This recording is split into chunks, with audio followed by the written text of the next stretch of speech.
Si Solomon ay humingi ng karunungan sa Diyos.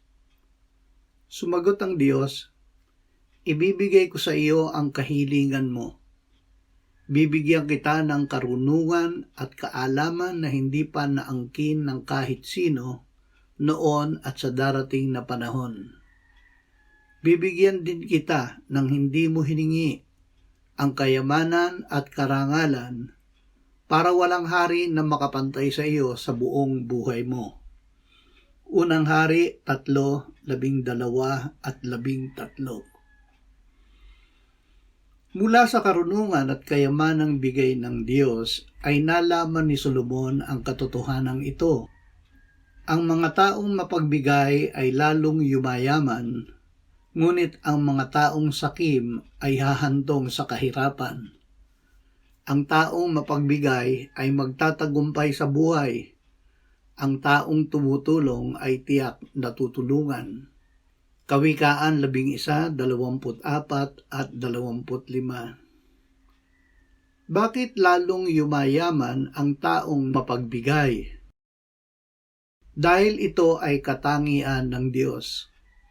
Ang gumagawa nito ay gumagawa ng gawa ng Diyos. Ang Diyos ay sakdal na mapagbigay. Ibinigay niya ang kanyang tanging anak upang tayo na sumampalataya sa kanya ay hindi mapahamak kundi magkaroon ng buhay na walang hanggan. Juan 3:16. Kung ang sarili niyang anak ay hindi niya ipinagkait, sa halip ay ibinigay para sa atin, tiyak na ibibigay din niya sa atin ang lahat ng bagay. Roma 8:32. At dahil tayo ay na kay Kristo Jesus, ibibigay sa atin ng Diyos ang lahat ng pangangailangan natin mula sa kasaganaan ng kayamanan niya. Pilipos 4:11. Lagi nating alalahanin ang sinabi ng Panginoong Jesus na mas mapalad ang nagbibigay kaysa sa tumatanggap. Gawa 20:35. Ang pagbibigay ay gawain ng Diyos. Ang tumpak na pagbibigay ay bunga ng ating pananampalataya sa Diyos. Magbigay hindi sa udyok ng mga manlilinlang na ibig lamang tumanggap para sarilinin ang hinihingi nila. Magbigay sa patnubay ng Espiritu Santo. Sa sandaling matiyak na tayo ay inaakay ng Espiritu na magbigay, ang bawat isa ay gumawa ng sariling pasya na magbigay ng walang pag-atubili dahil mahal ng Diyos ang mga nagbibigay ng may kagalakan. 2 Korinto 7:7. Sinabi ng Panginoong Hesus, "Magbigay kayo upang bigyan din kayo ng Diyos. Ibabalik sa inyo ng sobra-sobra at umaapaw ang ibinigay ninyo. Sapagkat kung paano kayo magbigay sa iba, ganoon din ang pagbibigay ng Diyos sa inyo." Lucas 6:38. Hindi ibig ng Diyos na maghangad tayo ng kayamanan o ibigin natin ang salapi. Ang mga taong naghahangad yumaman ay nahuhulog sa tukso sa isang bitag ng mapanira at walang kabuluhang mga hangarin na nagdadala sa kanila sa kapahamakan, sapagkat ang pag-ibig sa salapi ang siyang ugat ng lahat ng kasamaan. Unang Timoteo 6:9-10. Magbigay sa layuning sumunod at sumama kay Jesus. Tiningnan ng Panginoon na may pagmamahal ang lalaking mula sa pagkabata ay nakasusunod sa kautusan at sinabi, "Isang bagay pa ang kulang sa iyo.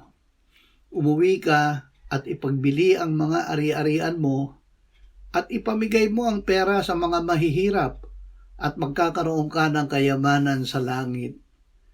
Pagkatapos, bumalik ka at sumunod sa akin."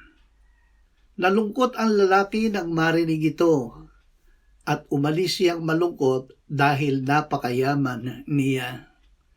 Marcos 10:21-22. Tumingin si Jesus sa paligid at sinabi sa mga alagad niya, "Napakahirap para sa mayayaman ang mapabilang sa kaharian ng Diyos."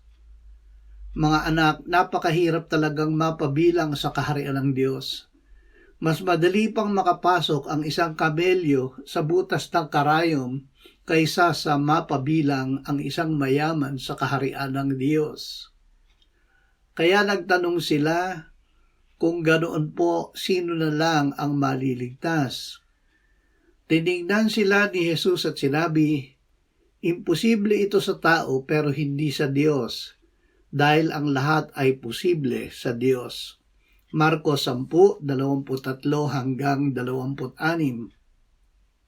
Imposible na tayo sa ating sarili ay maging mapagbigay ayon sa pamamaraan ng Diyos. Ngunit posible sa Diyos na tayo ay gawin niyang mapagbigay na gaya niya mula sa kanyang kayamanan sa kaluwalhatian kay Kristo Jesus. Nagtanong si Pedro, "Paano naman kami? Iniwan namin ang lahat upang sumunod sa iyo." Sumagot si Jesus, "Sinasabi ko sa inyo ang totoo, ang lahat ng nag-iwan ng bahay, mga kapatid, mga magulang, mga anak o mga lupa dahil sa akin at sa mabuting balita, ay tatanggap sa panahong ito ng mas marami pa kaysa kanyang iniwan.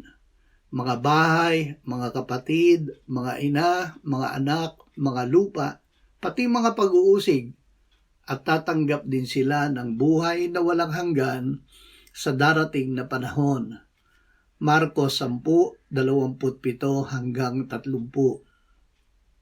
Habang tayo ay nabubuhay pa dito sa lupa sa panahong ito, ay bibigyan tayo ng Diyos ng mas marami kaysa sa ating pangangailangan. Dahil bibigyan tayo ng Diyos ng kakayahang magbigay, ay magagawa nating magbigay. Hindi lamang iyon, sa panahong darating, tayo ay tatanggap din ng buhay na walang hanggan.